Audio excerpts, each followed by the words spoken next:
ముందు పూజ చేయండి, ఆ తర్వాత మేలు జరుగుతుంది అన్నారు కదా, అదేంటో చూద్దాం.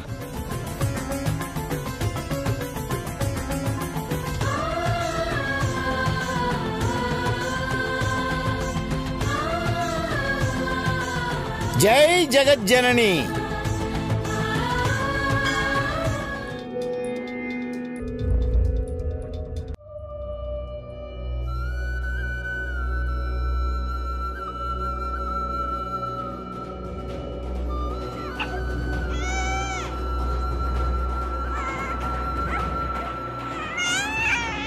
బాబుగారు,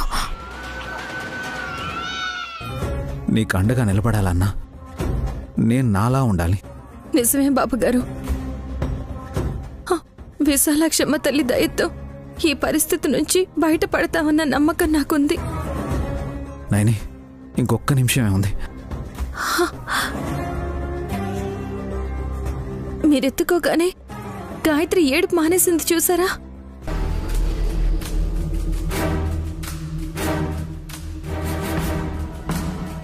అయితే నాకొక సందేహం బాబుగారు. మీరిలా వస్తే కేవలం మనకు మన బిడ్డలకు మాత్రమే మీరు కనిపిస్తారు కదా?